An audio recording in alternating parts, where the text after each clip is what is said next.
A Secretaria de Estado de Saúde do Rio de Janeiro é uma secretaria que traz uma estrutura muito grande de serviços próprios, né? O Rio de Janeiro, pela história que ele tem, né, de ter sido a primeira capital federal, tem grandes institutos, grandes hospitais, ela é, tem muitos hospitais federais lotados aqui no Rio de Janeiro, então tem uma cultura pregressa muito voltada para a parte hospitalar.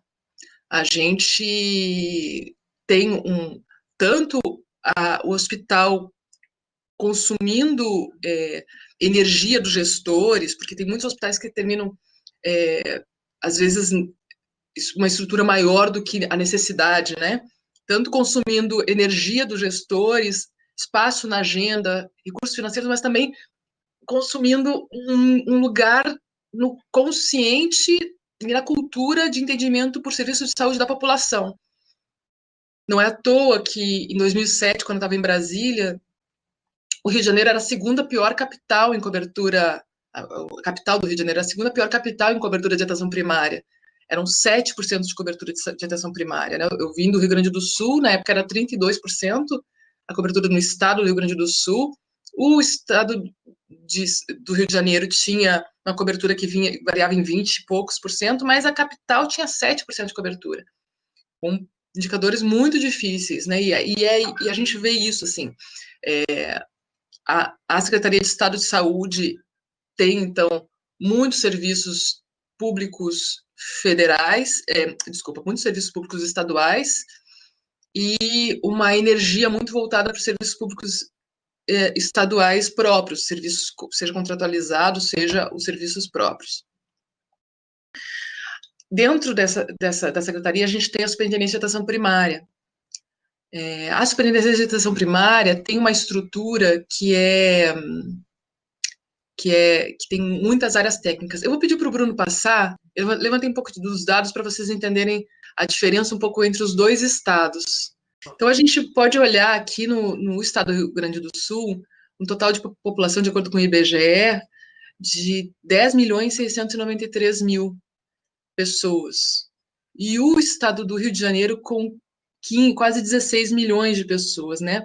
É o segundo estado mais populoso desculpa, a capital é a segunda mais populosa do país, São Paulo, a mais populosa. Quando a gente olha a população urbana e rural, a gente vê uma população rural maior no estado do Rio Grande do Sul, enquanto no estado do Rio de Janeiro é uma menor população rural. Isso teve um impacto importante agora quando a gente pensa na pandemia, mas quando a gente pensa no financiamento que o Ministério da Saúde fez para a atenção primária, porque o financiamento federal preconizado, agora trazido pelo Previne Brasil, traz um pagamento por equipe menor para a equipe, traz um número de população menor para a equipe rural e maior para a equipe urbana. É de 4 mil habitantes para cada equipe na área urbana e de 2.500, 2.700 para a equipe rural. E aí a gente teve que correr muito atrás para cadastrar pessoas e eles estão pagando por pessoas cadastradas, né? Então a gente tem uma população urbana de 97%. É a segunda capital segundo estado mais urbano do país. Só está atrás do Distrito Federal. E em 2007, quando a gente olhava o percentual de cobertura de atenção primária, só estava atrás do Distrito Federal também, que tinha 3% de cobertura de atenção primária. Então, tem uma população predominantemente urbana no estado do Rio de Janeiro, né? Em relação à raça, cor, né? A gente vê que o Rio Grande do Sul tem um percentual, e isso a gente vem olhando cada vez mais o debate da questão racial e os impactos da questão racial na história, né? Em relação à economia, à saúde, para esse recorte. A gente tem 16% de população que se declara parda ou preta no Rio Grande do Sul, né? Que é um total de 1.700.000, e a gente olha uma população que se declara parda ou preta de 51% no estado do Rio de Janeiro. metade da população do Rio de Janeiro se declara parda ou preta. E brancas, então, 83% no Rio Grande do Sul, enquanto 47% no Rio de Janeiro. A gente tem uma cobertura ainda baixa no estado do Rio de Janeiro, embora algumas regiões de saúde sejam bem altas, mas varia muito também a qualidade dessa atenção primária. A gente tem uma cobertura de atenção primária de 76% no Rio Grande do Sul, e de saúde da família, um modelo na estratégia de saúde da família de 60%, enquanto a cobertura de atenção primária no Rio Grande do Sul é de 59% e de saúde da família de 49%. E aí tem um dado muito chocante, assim, a gente tem o maior contingente de população vivendo em comunidade ou favela do país. Ela é em números aqui, inclusive ela é bem maior que São Paulo, mesmo que São Paulo tenha uma população muito maior que o Rio de Janeiro, São Paulo tem uma população que não chega a 2 milhões de pessoas dentro de comunidades e favelas, enquanto a gente tem no Rio Grande do Sul 3% da população, de acordo com o IBGE. E aí tem outros dois dados que eu coletei aqui, que são o PIB per capita, eu acho até que a sigla está errada aqui, o PIB per capita, o Rio Grande do Sul está com uma arrecadação que não é, o Rio de Janeiro tem a melhor arrecadação, então teria mais riqueza, é a terceira unidade federativa com mais arrecadação per capita de PIB, mas a gente tem uma desigualdade importante. É o 17º estado em desigualdade. É pior, né? Aqui o Rio Grande do Sul está muito melhor, é o segundo com menor desigualdade, enquanto o Rio de Janeiro é o 17º, vai ficando pior, né? Na escala de desigualdade das 27 unidades federativas. Então a gente pode ver que tem uma riqueza, mas ela tem uma maior concentração. E isso faz muita diferença, né? Quando a gente pensa em oferta, a necessidade de oferta de saúde para a população. A gente tem, então, uma Secretaria de Estado com muitos serviços próprios e a gente tem uma Secretaria de Estado com uma energia muito voltada para prover esses serviços próprios. Nós temos, na atenção primária, tem uma incumbência, né? É uma incumbência municipal prover atenção primária. Então, o gestor é o secretário municipal de saúde que deve fazer a gestão das suas equipes de atenção primária. Essa aqui é a distribuição, então, da nossa cobertura. Isso aqui é do ano passado, eu não peguei atualizado, mas eu não reduziu, inclusive, um pouco. A gente tem 9 regiões de saúde no estado. Na região metropolitana 1, que é onde fica a capital, Rio de Janeiro, metropolitana 2, Niterói, são as maiores concentrações populacionais. Então, a gente tem a maior quantidade de favelas aqui. Aí a Baixada Litorânea, aqui Cabo Frio, Araruama, região dos lagos, né? A gente tem aqui polos petroquímicos, aqui a gente tem também na região norte, Campos dos Goytacazes, aqui noroeste já é uma área mais rural, é uma área mais idosa, região serrana a gente vê uma população onde fica Petrópolis, Nova Friburgo, uma região muito acometida por desastres naturais, a gente tem grandes catástrofes aqui, então isso faz com que a gestão sempre esteja atenta para as questões de necessidade da população para decorrência de reestruturação das cidades. Centro-Sul e Médio Paraíba são as regiões mais organizadas em relação à atenção primária e serviços, elas são mais autossustentáveis. Cada região de saúde, a gente entende que deve conter todos os serviços de saúde que dão conta da sua população, né, ou a maior parte. Então, a gente tem regiões muito autossustentáveis aqui, como Médio Paraíba e Centro-Sul. E a Baía de Ilha Grande, onde fica Paraty, Angra dos Reis, ela fica aqui, são 3 municípios só na Baía de Ilha Grande. A gente tem, embora a gente tenha altas coberturas em alguns lugares, a gente tem muita dificuldade de qualidade em alguns lugares. Por exemplo, o Noroeste é uma região que não se faz pré-natal na atenção primária, que é algo chocante, assim, mas é difícil de conseguir colocar atenção primária porque tem uma questão mais de reserva de mercado também dos médicos ginecologistas lá, que trazem para o centro especializado o pré-natal para depois fazer uma cesárea eletiva, não se nasce de parto normal aqui nessa região. É bem desafiador, assim, compor, né, com essas questões. A gente tem, então, como eu estava falando, a atribuição de implantar a equipe de atenção primária e desenvolver o trabalho é uma função municipal. O que o Estado faz? O Estado apoia esses municípios, discute com todos os gestores, né, nas CIBs, nas comissões intergestores bipartite, discute as estratégias, diretrizes, as normas para a implantação da atenção primária. Tem o recurso estadual da atenção primária. A gente conseguiu pela primeira vez no estado do Rio de Janeiro implantar um recurso e conseguir financiar um ciclo inteiro em 2019. Em 2016, quando eu entrei na gestão, a gente estava começando a entrar numa crise que a gente ficou, inclusive, 4 meses sem salário no estado. Todo o recurso financeiro ficou retido para unidades hospitalares próprias, e a gente conseguiu só agora retomar essa incumbência estadual de financiar também a atenção primária, que ela é financiada pelo nível federal.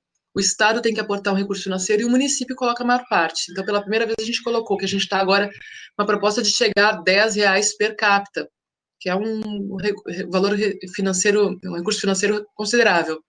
A gente é corresponsável por monitorar, a gente analisa os dados e repassa para os municípios para discutir, a gente verifica a qualidade e a consistência de todas essas repassos de informação, a gente, enfim, faz relatórios, a gente faz apoio institucional aos municípios, define estratégia para articulação com as gestões municipais, com vistas às instituições de monitoramento e avaliação.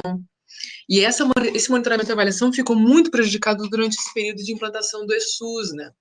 A gente tinha um sistema de informação antigo, que é o CISAB, que é que eu usava enquanto estava no município no estado do Rio Grande do Sul, e quando eu cheguei em Brasília, a gente começou a trabalhar, da segunda vez, o CISAB, e ele ficou durante todo esse tempo em implantação, e agora que o estado está começando a ter banco de dados para poder trabalhar e apoiar os municípios. Então, isso é desafiador quando a gente não tem dados, primeiro, fidedignos, né, que os sistemas são muito, muito frágeis, às vezes, mas também tem uma prática dos profissionais em registrar, e a gente não ter relatórios no Estado é muito difícil de fazer gestão. A gente disponibiliza instrumentos técnicos e pedagógicos para auxiliar a formação e articula com instituições de ensino e serviço, as ações de educação permanente, e tem o trabalho de fortalecer a estratégia de saúde da família na rede. Então, a gente fez o nosso programa de financiamento estadual, que chama Prefaps, Programa Estadual de Financiamento da Atenção Primária do Rio de Janeiro, e ele tem 3 componentes. Tem um repasse que é para manter as equipes existentes, porque a gente vê equipes com péssimas condições, e os gestores com muita sobrecarga de custeio. Outro que é para incentivar expansão de equipes, então cada nova equipe que o gestor coloca, ele ganha um recurso financeiro de investimento, que é para comprar equipamento, reformar a unidade, e depois tem o recurso de desempenho, que desempenho é uma moeda de 2 lados, né? Pagar por desempenho, mas foi uma saída assim, para a gente poder pensar em apoiar estrategicamente alguns indicadores que a gente acha importante. Por exemplo, financiar o pré-natal da atenção primária, que é uma coisa básica, mas que não existe, né, em alguns lugares. Eu fiz mestrado olha, eu que não vou voltar para a URGS de novo. Eu fiz mestrado na Fiocruz, e meu mestrado o tema foi a análise do desempenho dos indicadores, né, análise do desempenho da atenção primária depois de 10 anos de implantação de saúde da família, análise de desempenho da atenção primária de 2000 a 2010, com saúde da família nos grandes centros urbanos.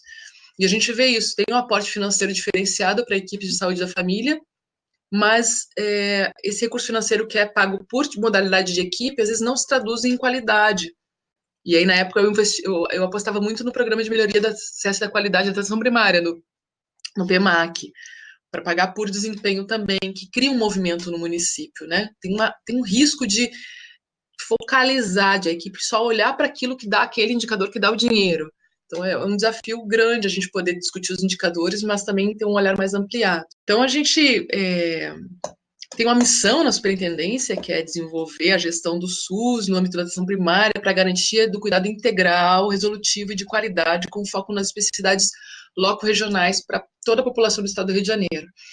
Que é isso, assim, se no meu bairro já tem diferenças de necessidades, na minha cidade já tem diferenças de necessidades, num conjunto de municípios que estão agrupados por regiões de saúde também tem condições e necessidades diferentes. A gente tem que olhar para cada região de saúde com especificidade. Lá na secretaria, a gente trabalha por grupos de apoio regionais. Então, tem um grupo de apoiadores que trabalha com a região norte e noroeste, então eles vão conhecer a fundo aquela região, vão conhecer todos os secretários, todos os coordenadores de atenção primária, e vão fazer interface com essas pessoas, apoiando o dia a dia deles, viajando para lá, discutindo em loco, e também essas pessoas discutem para dentro da secretaria as áreas de interface. Então, tem uma pessoa que discute com a Rede Cegonha, questões de Rede Cegonha, leva para esse grupo da Rede Cegonha as discussões da atenção primária e traz para o grupo do apoio as discussões da Rede Cegonha,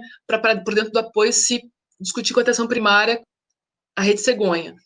E aí a gente tem interface com tudo, porque se a gente pensa que a responsabilidade da atenção primária olhar para todos os problemas da comunidade e ser responsável por 82%, 80% dos problemas de saúde, tudo está na atenção primária, que foi um problema que eu encontrei também, né? Quando eu via todos os agravos queriam chegar para trabalhar com a gente, todos os... Ah, Thaís, você tem que olhar para cuidar da comissão de feridas do Estado. Eu falei, por que a gente tem que cuidar da comissão de feridas? Ah, porque a atenção primária tem tudo.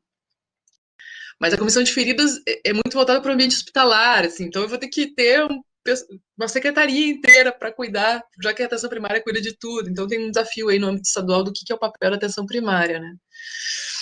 E a gente tinha alguns desafios da atenção primária estadual, né? Expandir a atenção primária, induzir a organização da rede de atenção à saúde, da atenção primária a partir da saúde da família, e induzir boas práticas na gestão e atenção. E embora a gente visse que a atenção primária estava no discurso dos gestores, na prática, quando eles vinham discutir com o secretário estadual de saúde, eles iam pedir dinheiro para hospital, eles iam pedir dinheiro para exame, e a gente não tinha uma preocupação e uma pressão de baixo dos secretários, dos municípios, para que o Estado assumisse o seu papel de indutor da atenção primária. A gente teve alguns avanços desde que eu entrei, né? A equipe técnica começou a induzir mais as linhas de cuidado a partir da atenção primária, a gente começou se relacionou muito mais fortemente com os gestores municipais, e a gente teve a retomada do apoio financeiro, que dá um pouco mais de dignidade para o nosso trabalho, né? Eu não vou chegar lá... claro que a gente não tem uma postura autoritária, arrogante, a gente se coloca... O princípio do apoio é uma horizontalidade das relações.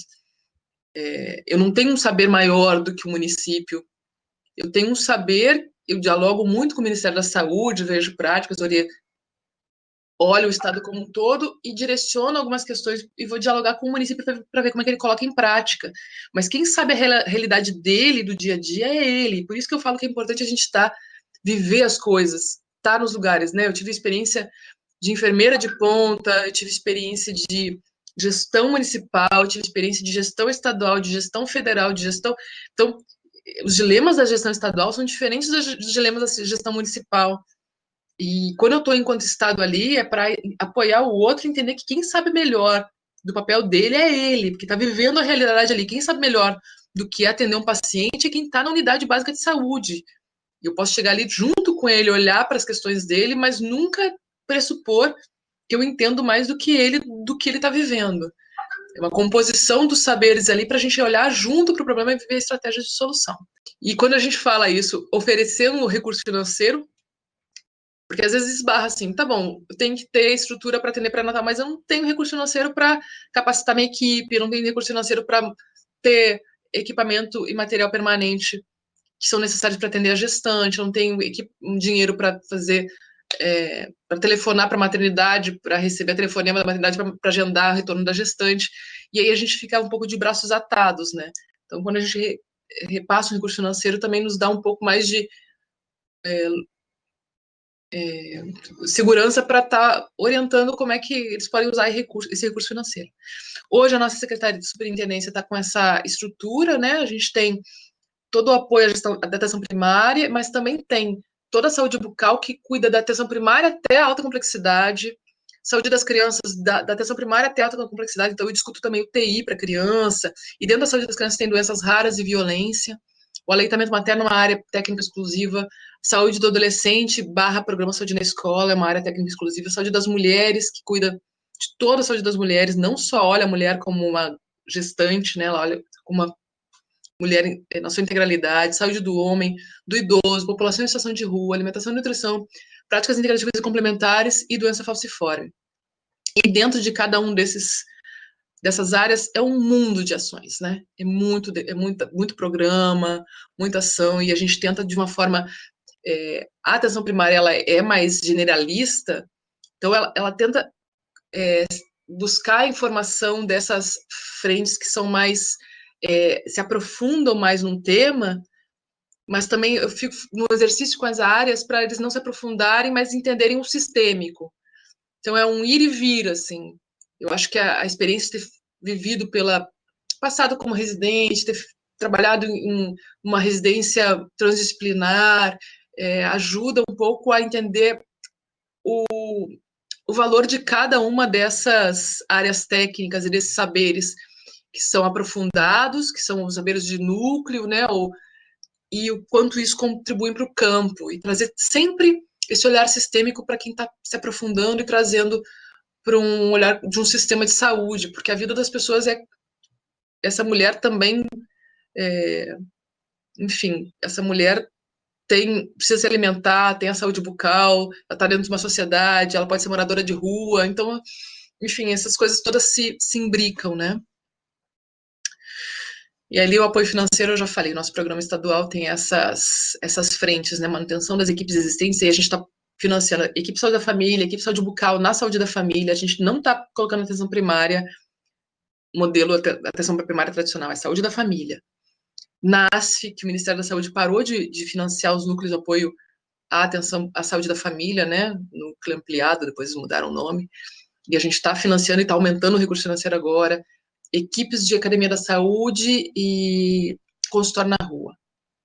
Eu vou falar um pouco da pandemia agora, tá? Então, quando começou na China a informação sobre a pandemia, eu logo procurei alguns companheiros que eu fiz ao longo da vida, assim. Enquanto eu estava em Brasília, eu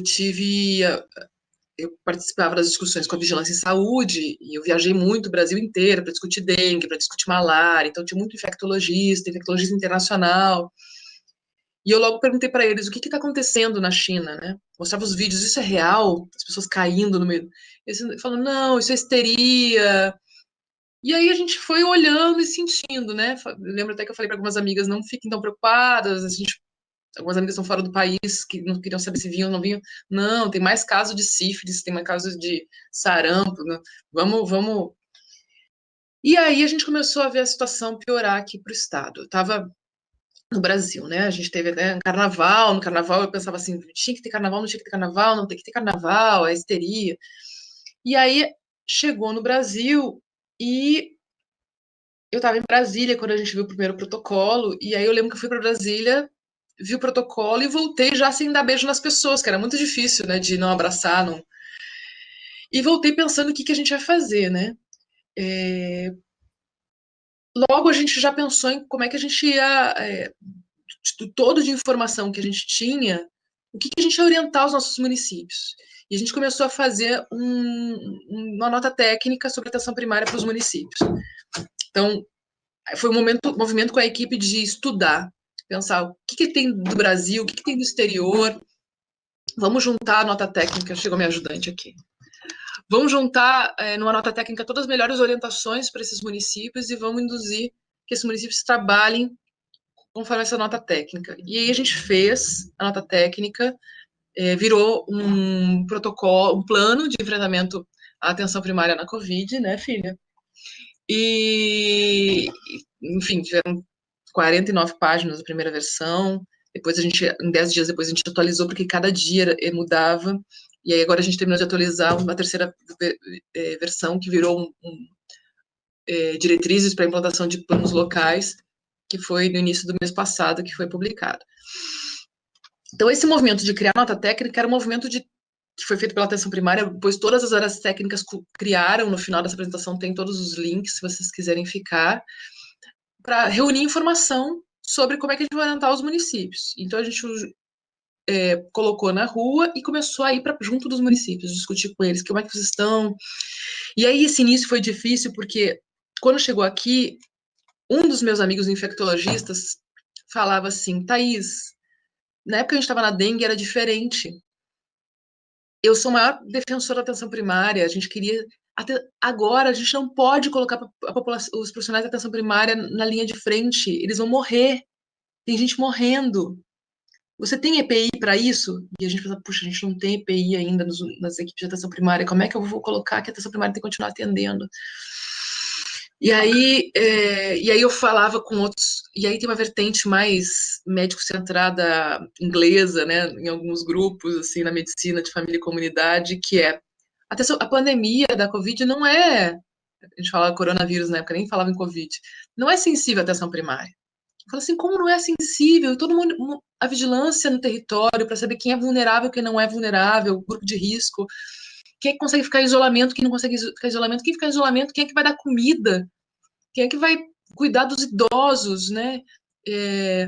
Quem é que vai estar, enfim, atendendo os primeiros sinais e sintomas? Assim, não é para atender. Tinha gente que lá dizia que não é para atender porque essa pessoa que está doente tem que ficar em casa. Aí a gente tinha recém-lançado a nota técnica que dizia que as pessoas com sinais e sintomas poderiam comunicar a sua equipe de atenção primária. E a atenção primária tinha que manter as portas abertas para atender quem aparecesse. Só que a gente tinha que ter um fluxo de entrada na unidade separado. Então, lá de fora da unidade, ia fazer uma pré-triagem, ia ter um fluxo que alguns lugares chamam de fluxo em Y.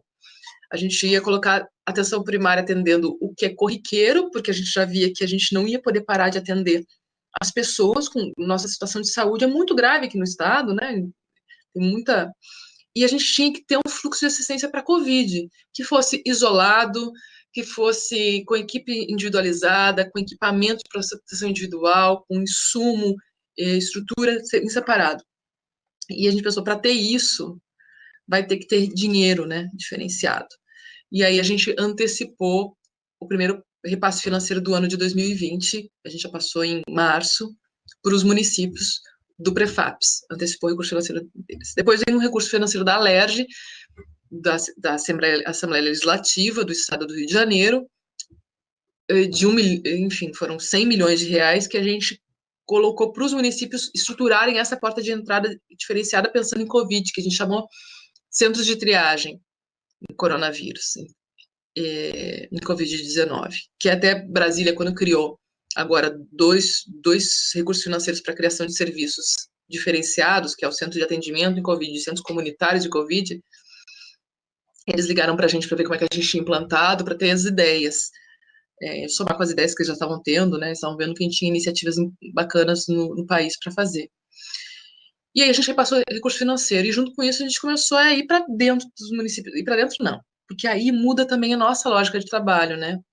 Eu tinha recém lido um livro que é Revolução Simples, do Domenico de Masi, que ele critica a nossa forma de trabalhar nos dias atuais.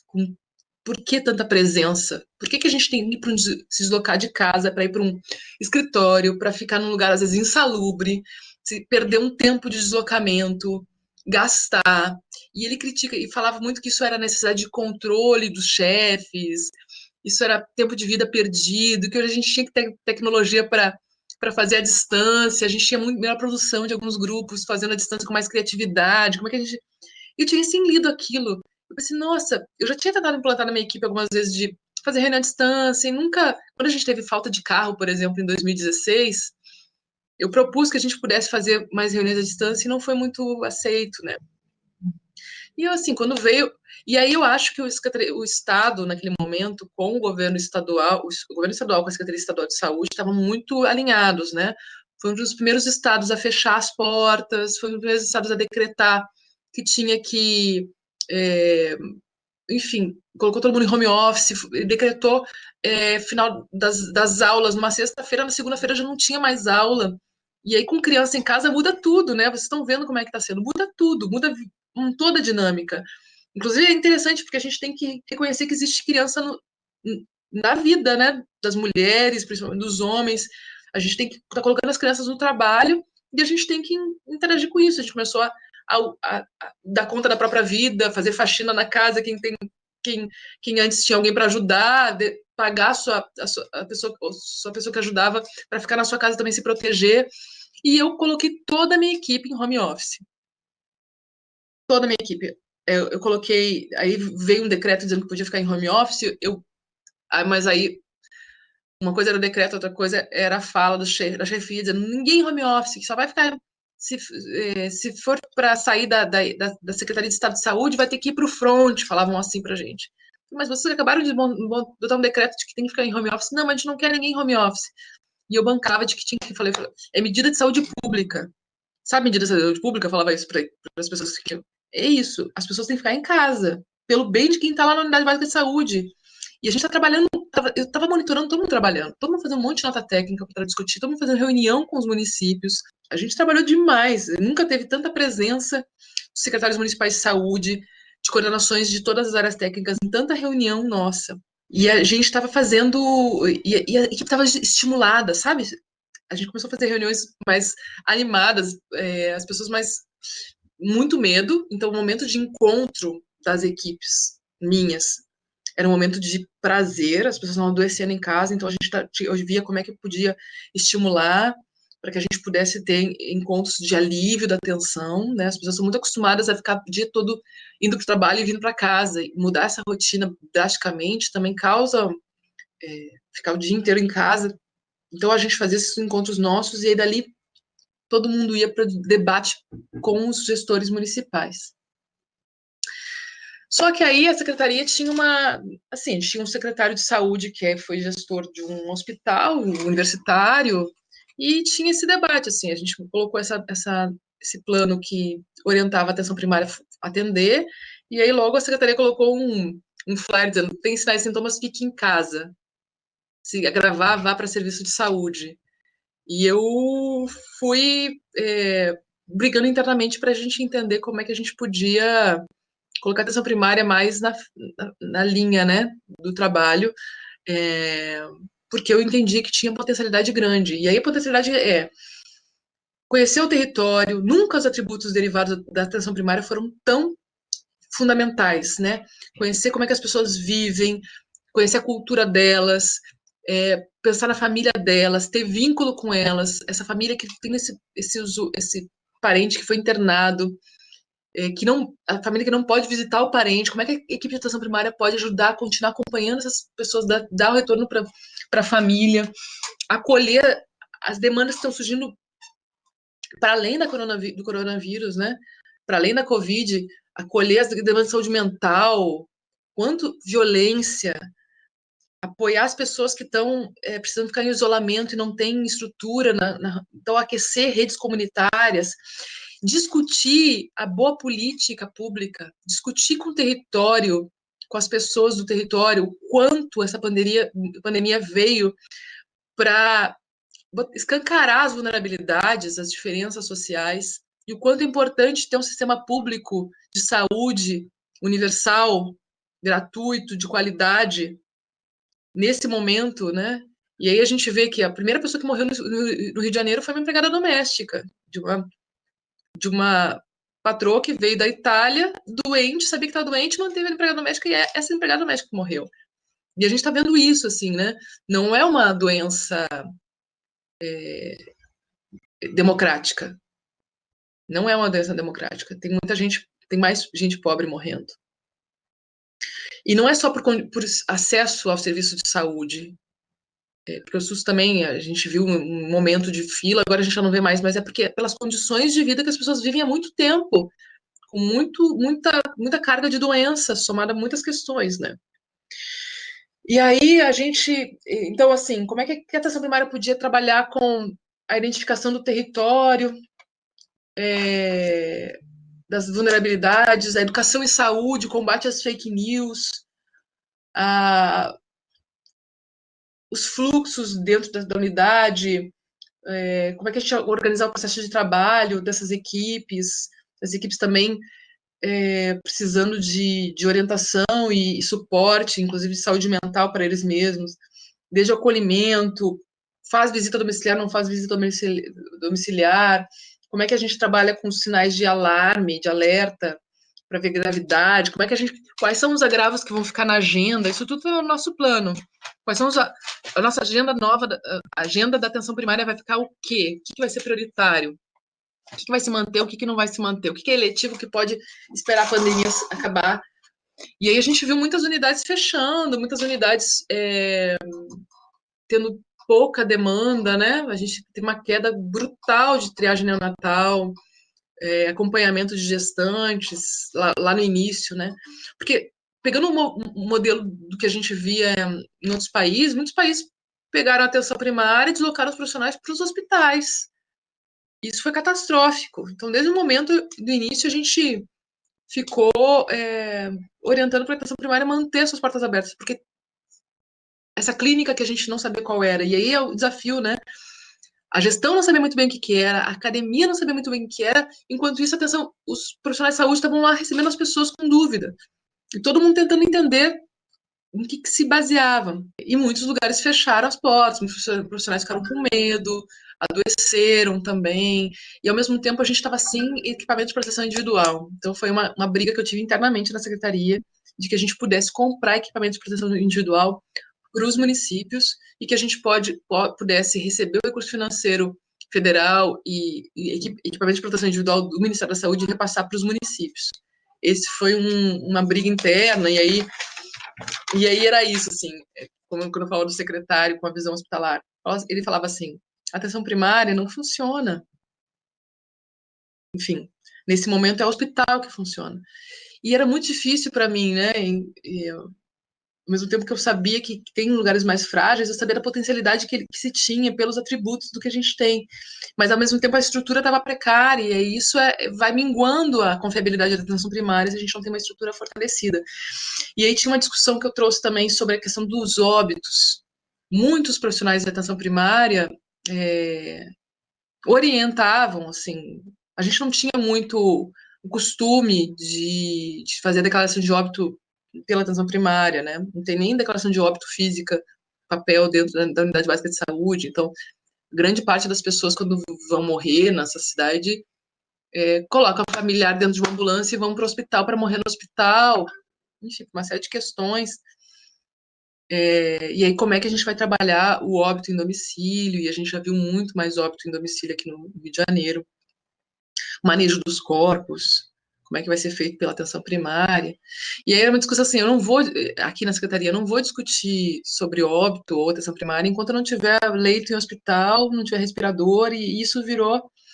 E assim, tiveram várias questões sérias aqui, né, a gente vê na mídia aí as prisões todas que aconteceram aqui no estado. E aí eu falo assim, acho que o que eu percebo é que tem as tomadas de decisão eram necessárias, né? Nesse início da pandemia, eu senti a falta de comunicação dentro da secretaria, estava todo mundo correndo para entender como é que dava conta de entender a situação, como é que dava conta de responder para os órgãos de controle e como é que conduzir o trabalho. A secretaria tem uma estrutura pequena, assim, não é para tudo que precisa. Como é que dava conta de responder a população, e aí quando a gente tem serviço próprio, que tem paciente dentro, isso consome muita energia, é muito diferente de uma política pública de atenção primária, que quem executa é o município. Então, o paciente está brigando, batendo na porta do gestor municipal, não está no estado. Então, eu tenho que ter um entendimento de quanto eu, o gestor estadual, tem que apoiar esses municípios, porque o fracasso deles é o meu fracasso, de todos. Não é uma coisa deles lá, o estado tem que olhar para o hospital, e aí era isso, grande parte do núcleo duro da secretaria olhava para o hospital próprio para não faltar o seu, enquanto eu estava brigando para a população como um todo ter o acesso, né?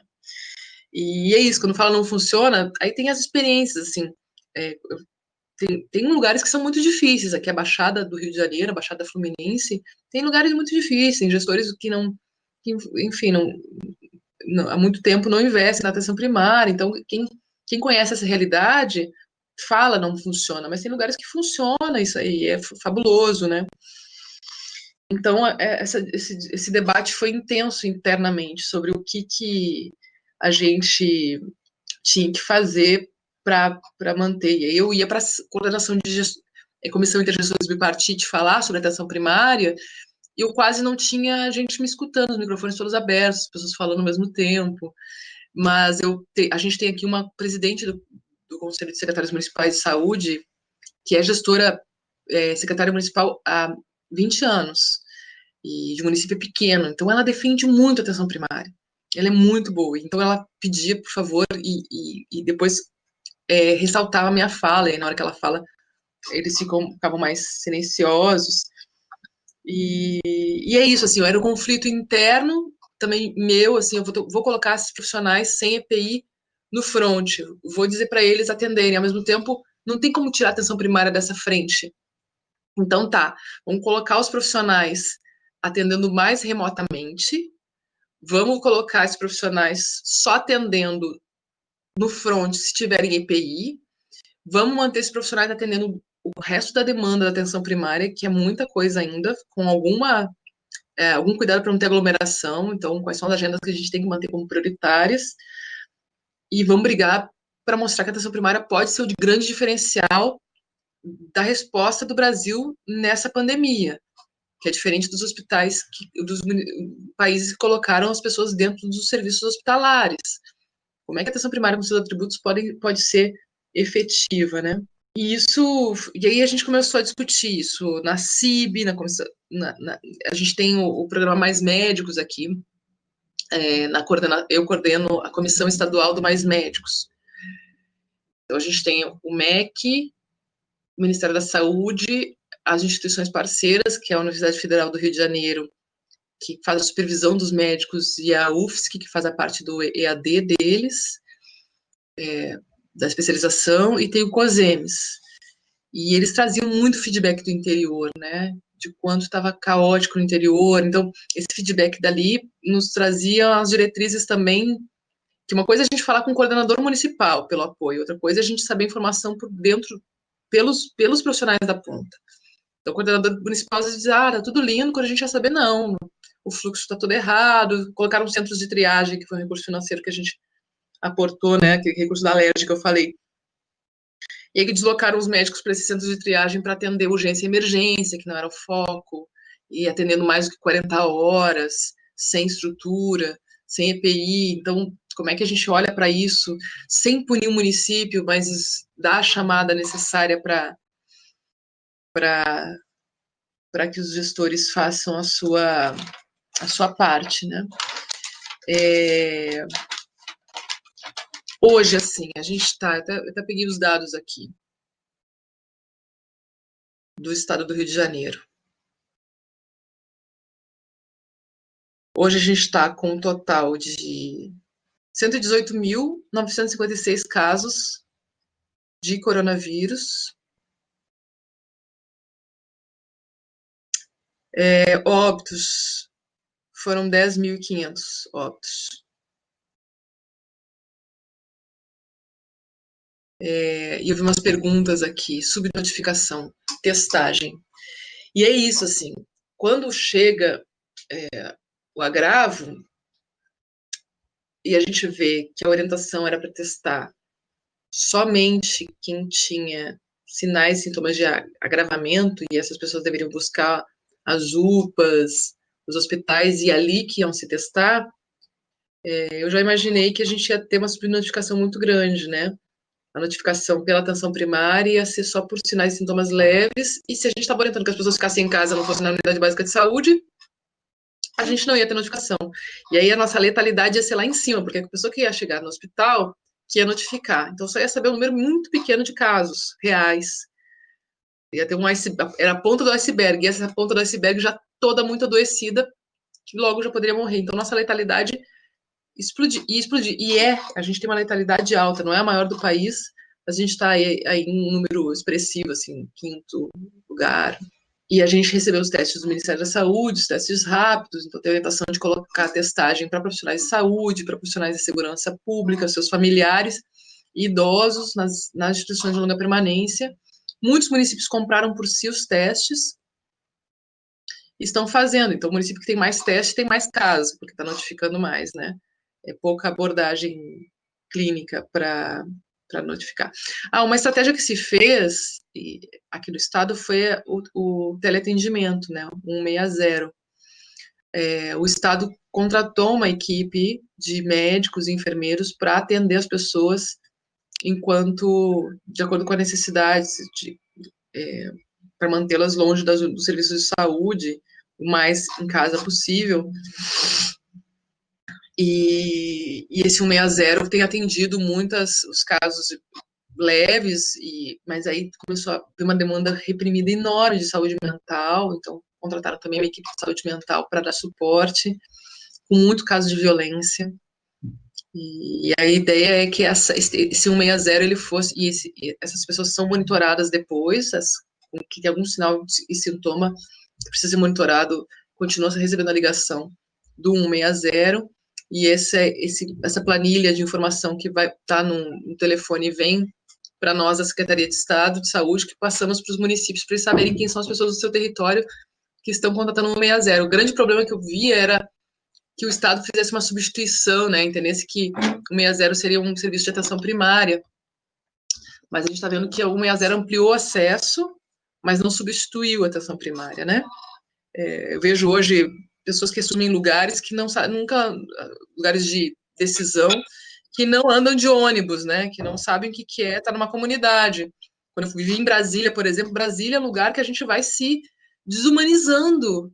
É um lugar que a gente só anda de carro, é tudo estruturado. Nos lugares onde a gente vive, quase não tem morador de rua. Quando eu vim para o Rio de Janeiro, eu fiquei muito feliz que tinha gente de novo na rua, eu andava no meio das pessoas, eu estava. Então, essa questão de se retroalimentar com a vida é importante para a gestão, né? Agora, uma coisa que você trouxe que é importante a gente pensar, assim, tem uma ação que chama uma ação que o Conselho Nacional de Secretários Estaduais de Saúde, o CONAS, traz para os estados, que chama planificação, Planifica SUS. A gente discute as redes de atenção à saúde a partir da atenção primária. Então, a gente tenta estruturar o máximo possível a atenção primária, cadastrar bem a população, entender quais são as necessidades de atendimento, atender as pessoas de acordo com as suas necessidades e ir ao máximo da sua resolutividade. E dentro de uma região de saúde, como eu sei para vocês lá, o Rio de Janeiro tem 9 regiões de saúde, né? Dentro da região de saúde, de acordo com escala e escopo de ação, ver onde tem que estar os serviços especializados. E aí, assim, só para eu não sei se a situação de Gravataí, eu conheço Gravataí, que meu avô morava aí, eu amo Gravataí. Eu não sei qual a população para ver, mas assim, a gente precisa pensar em escala para ver se um serviço se sustenta. O grande problema do Rio de Janeiro aqui, eu vejo que cada município tem um hospitalzinho. Esse hospitalzinho um hospitalzão, né? Mas esse hospital, num município pequeno, ele tem um recurso financeiro necessário para se manter, ele tem um giro de pacientes com os agravos necessários para manter, e esses profissionais, eles estão qualificados, então a gente vai ter um serviço ali que vai ser mais heterogêneo ou vai ser mais protetor? E aí, o grande desafio, a gente fez justamente na região do Médio Paraíba, o Planifica SUS, e a gente usou justamente a questão, Rosemary, Gravataí, né? Adoro. A gente fez justamente a linha de cuidado cardiovascular, e o desafio, Rosemary, era conseguir deslocar, fechar o ambulatório de média complexidade, tirar o cardiologista de todo municípiozinho e concentrar num lugar que pudesse ser qualificado, em que essas pessoas fossem para lá e aí colocar o recurso financeiro maior do município pequeno para atenção primária, para ele resolver bem, ter uma estrutura boa de atenção primária, e aí esse ambulatório especializado está num lugar onde concentrasse um número de atendimentos de população que necessitasse para funcionar bem. Em relação aos óbitos dos profissionais da saúde, tu falaste agora com a Fernanda, né, de diretrizes. Se vocês têm alguma diretriz nesse sentido de emissão de comunicação de acidente de trabalho desses profissionais que foram ao óbito ou não, ou alguma orientação, tu falou também do Ministério da Saúde, né? Alguma orientação do Ministério da Saúde em relação a esses óbitos? Fátima, eu vou ter que fazer uma fala na semana que vem sobre esse tema, sobre saúde do trabalhador. E na pandemia, né? A gente está orientando, né, que seja preenchido a Covid como um agravo ocupacional, quando ele está. E aí é essa questão que coloca a desigualdade na nossa sociedade. As pessoas que precisam continuar trabalhando no front, né, estão se submetendo a isso e estão adoecendo. Aqui a gente participou da semana passada numa reunião com o Conselho Estadual de Saúde, em que o Sindicato dos Petroleiros da Petrobras colocou uma série de questões que estão sendo vistas no processo, né? Muitas pessoas viajam para vir para cá pela questão das escalas de 15 dias, aí viajam junto com pessoas doentes, entram aqui, quem é doente volta, quem não é doente fica, mas teve contato com quem foi doente, e a gente tem tido muitos problemas em relação à saúde do trabalhador, né? Enfim, a gente tem essa desigualdade social, a gente viu a questão do caso Miguel, por exemplo, né? Da empregada doméstica que, mesmo com a patroa doente, ela continuou trabalhando, ela adoeceu, o filho adoeceu, depois o filho no trabalho da mãe, né? Porque não tem escola, e aí as crianças estão indo junto com as mães, acompanhando onde é que ir. Aconteceu o que aconteceu. Então eu acho que as grandes tragédias do Brasil em relação à saúde do trabalhador, a gente teve a questão da Vale, né? Maior catástrofe de saúde ocupacional da história, junto com agora a Covid ainda está nos colocando em xeque em relação a esse olhar do trabalho e quanto o trabalho impacta na saúde das pessoas. Eu acho que é muito incipiente ainda as pessoas associarem uma coisa a outra. Eu estou querendo ver, estou vendo as pessoas adoecendo e a gente fica muito preocupada com o olhar. O profissional de saúde às vezes é muito negligente consigo, né? Também, e mesmo sabendo tendo como acessar, às vezes demora para perceber a gravidade, né, numa coisa tão e tem poucos cuidadores ao redor dele. Eu sempre falo muito com as pessoas sobre se cuidar de si, né? Tem um livro uma entrevista do Foucault, que é do Foucault? Agora deu branco. A ética do cuidar de si como prática da liberdade, que fala sobre o cuidar de si como uma prática sistêmica de cuidado, e a gente só consegue cuidar do outro a partir do cuidado de si, e a partir do cuidado de si a gente percebe as necessidades e os caminhos e as demandas de cuidar do outro. E eu acho que a gente tem que olhar muito para os nossos profissionais de saúde a partir do olhar para si, né? A primeira nota técnica que saiu foi sobre alimentação e nutrição, depois a gente colocou a questão das crianças, o aleitamento materno, a triagem neonatal como uma ação prioritária, o atendimento das crianças só para aquelas com mais sinais e agravos. A gente fez um material informativo para os gestores, a gente criou agora uma nota técnica para a população negra, orientações para os agentes comunitários de saúde, logo no início, porque tinha essas dúvidas se eles tinham que fazer visita domiciliar ou não, e a gente achou que tinha que fazer um material exclusivo. Tem orientação para gestantes e puérperas, a gente está vendo o aumento de óbito para gestantes, e muito óbito relacionado ao puerpério, e aí a gente começou a fazer alguns formulários de pesquisa com os municípios sobre como é que está o atendimento à gestante, à puérpera, e ao longo do tempo, fazendo esse questionário, e aí é isso, assim, minha subsecretária nova, eu tive 4 subsecretários desde que chegou, desde o início do ano, né? Então isso também é bem desafiador. A subsecretária que chegou perguntou: o que vocês fazem com esses questionários? Por que vocês fazem questionários? No momento em que a gente faz o questionário, o município vai vendo quais são as perguntas que a gente está fazendo e vai se atentando para os pontos que ele tem que prestar atenção. Então, ele responde aquilo e a gente constrói muitos questionários também com eles, né? Ele responde aquilo e vai vendo quais são o que não pode esquecer. De um questionário para o outro, a gente já vê mudança. Por exemplo, protocolo de alta da gestante. Tinha alguns que não usavam protocolo de alta considerando Covid, aí depois já entrou. E a gente está vendo óbito na puérpera, né?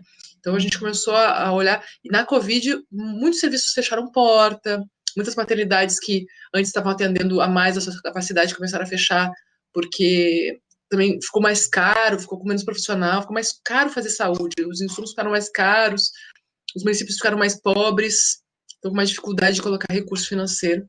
A gente teve as recomendações sobre a questão da odontologia, né? Odontologia com um grande desafio, porque é um procedimento que está muito em contato com o paciente. Agora a gente está começando a fazer as orientações de retorno das atividades de odontologia, e aí o grande conflito é como é que eu vou orientar o retorno sem induzir o retorno. Várias áreas nossas estão com dificuldade de fazer isso. Como é que eu vou orientar o retorno das aulas, do apoio no programa de saúde na escola, sem induzir o retorno das aulas precocemente?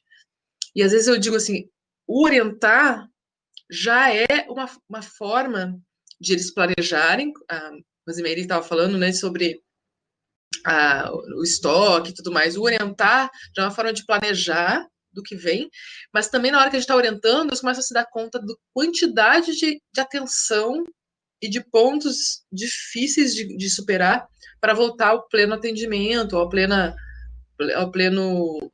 as aulas. Então vai ter que saber quantidade de estrutura, de capacitação, de discussão com as pessoas, de insumo que vai precisar, e aí isso só já gera um tempo, né? Doença falciforme, e aí aqui a gente começou a discutir a questão racial, né? Porque o estado do Rio de Janeiro é o segundo estado com maior número de pessoas com doença falciforme no país.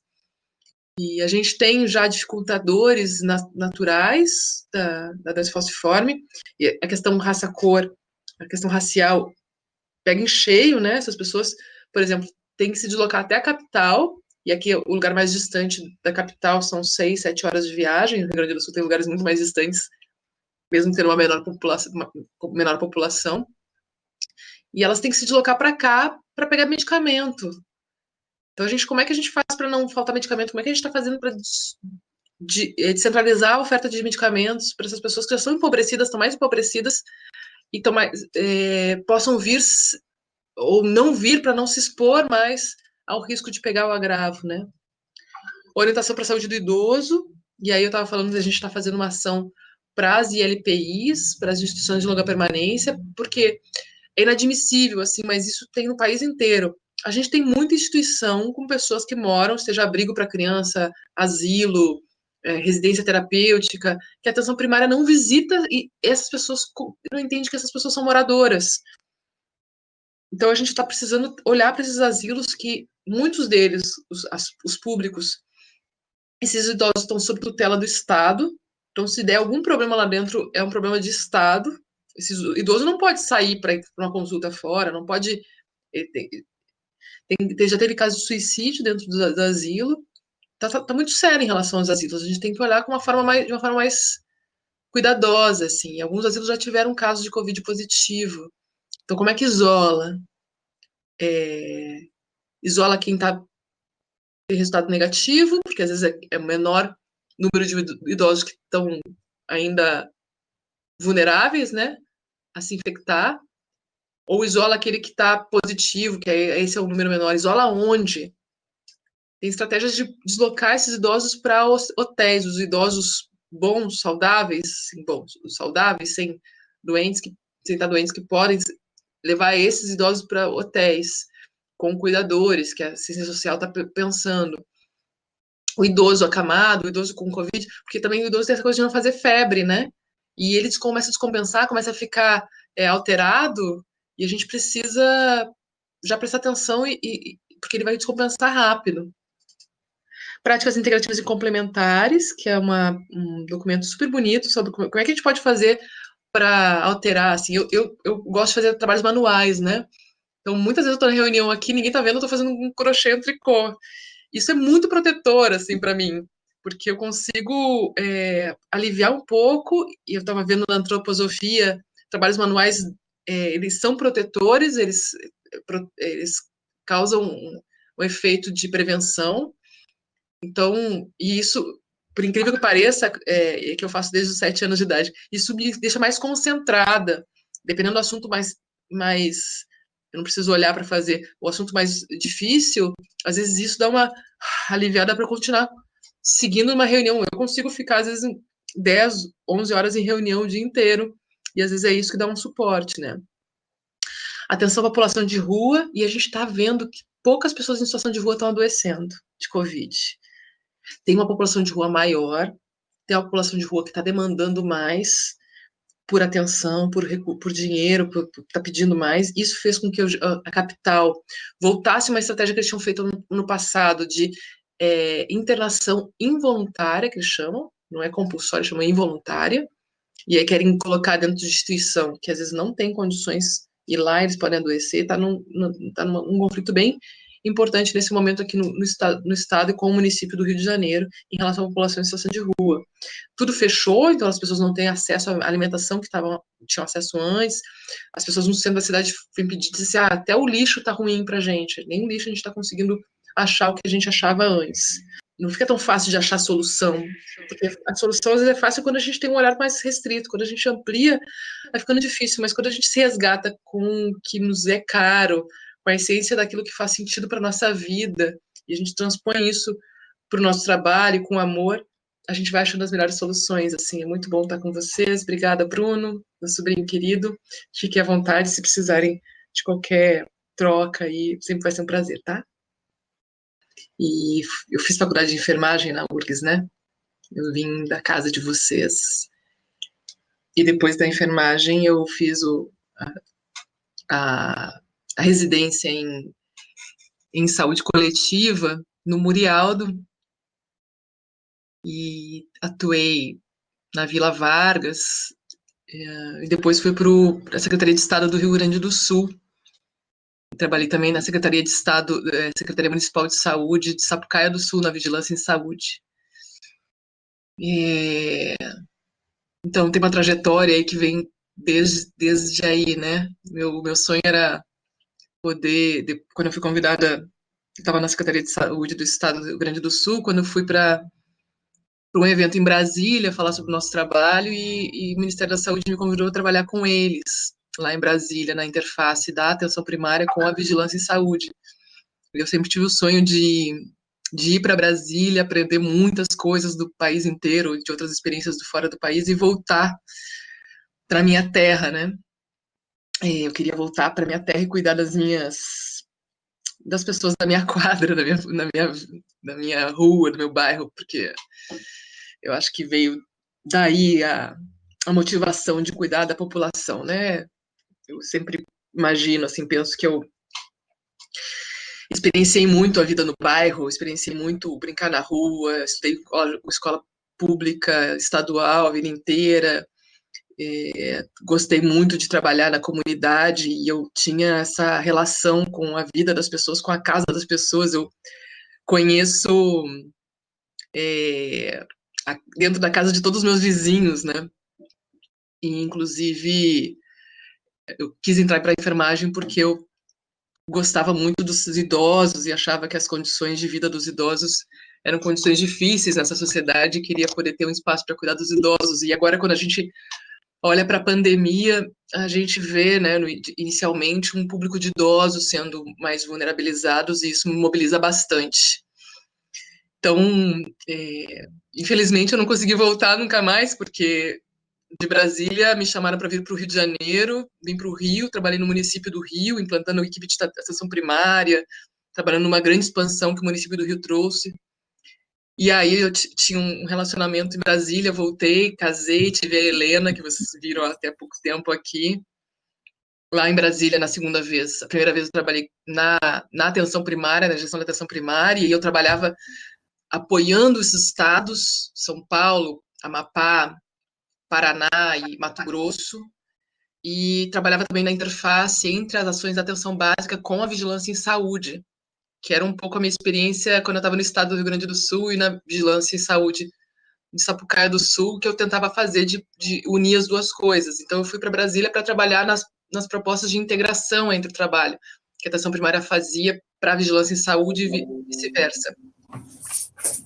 E aí eu voltei a segunda vez para Brasília para coordenar o programa Saúde na Escola e o programa Academia da Saúde, que são políticas intrasetoriais, então tem muitos setores de dentro da Secretaria e do Ministério da Saúde e intersetoriais, né, porque dialogam com a educação, com o esporte, com a assistência social. E aí a gente veio, eu com o pai da minha filha, a gente veio para o Rio de Janeiro, porque ele é concursado por aqui, e aqui eu fui convidada para trabalhar primeiro no gabinete da Secretaria Municipal de Saúde, depois na Secretaria Estadual de Saúde como superintendente.